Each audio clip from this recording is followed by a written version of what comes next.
Hello everyone, welcome to unique kitchen.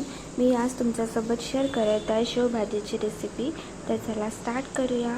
शेवभाजी बनवण्यासाठी आपल्याला लागणार एक मोठा कांदा, एक मोठा टोमॅटो, 7-8 लसणाच्या पाकळ्या आणि कढीपत्ता लागणार. आपल्याला टोमॅटो, कांदा, अद्रक, लसूण, धने आणि जिरा यांचा पेस्ट करायचा आहे. मी इथे एक मोठा भांडा घेतलेला आहे. इथे मी 2.5 पड्या तेल टाकत आहे. याच्यानंतर मी इथे टाकणार कलमी आणि मोठी इलायची. तुम्ही तेजपत्ता आणि जिरा पण टाका. माझ्याकडे नव्हतं म्हणून मी नाही टाकलं. नंतर आपण जो हा पेस्ट बनवून ठेवलेला आहे, हा पेस्ट आपल्याला त्याच्यामध्ये टाकायचा आहे आणि व्यवस्थित मिक्स करून घ्यायचा आहे. हा मसाल्याला आपल्याला 5 मिनिटापर्यंत व्यवस्थित मिक्स करायचा आहे. त्याच्यानंतर आपल्याला याच्यामध्ये मीठ टाकायचं आहे. मी 1 चम्मच मीठ टाकत आहे.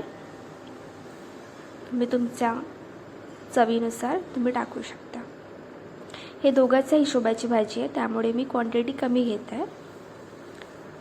नंतर मी इथे टाकणार आहे 2 चम्मच तिखट आणि 1/4 चम्मच हळद.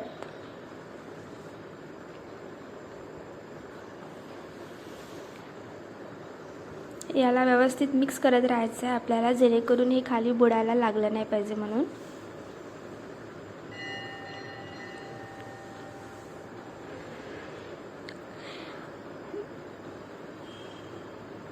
नंतर मी इथे टाकत आहे कढीपत्ता आणि मी आता इथे टाकणार आहे गरम मसाला पावडर. मी वाघमारे मटन मसाला टाकत आहे. तुम्ही तुमच्याकडे जो पावडर असेल गरम मसाला, तो तुम्ही गरम मसाला पावडर जो पण असेल तो तुम्ही टाकू शकता.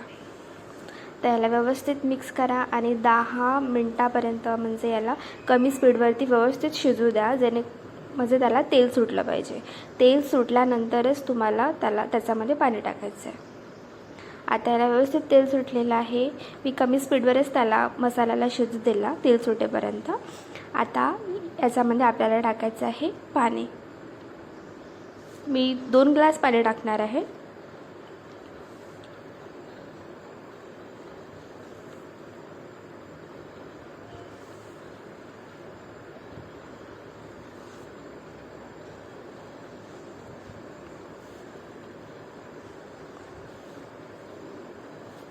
व्यवस्थित मिक्स करायचं आहे आपल्याला याला.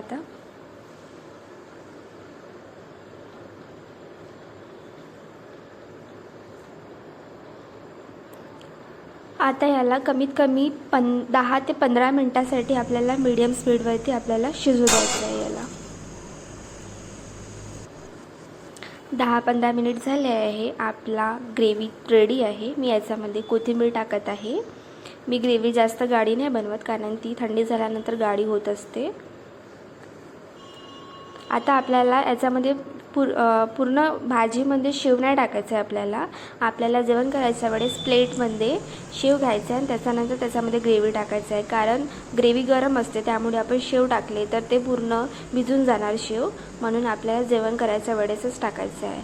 आणि जर ग्रेव्ही आपली थंडी असणार तर तुम्ही 5 मिनिटं अगोदर शेव टाकून ठेवू शकता. तुमच्या प्लेटमध्ये 5 मिनिटं अगोदर ठेवू शकता शेव टाकून. तर आपली शेवभाजी रेडी आहे. Okay, bye.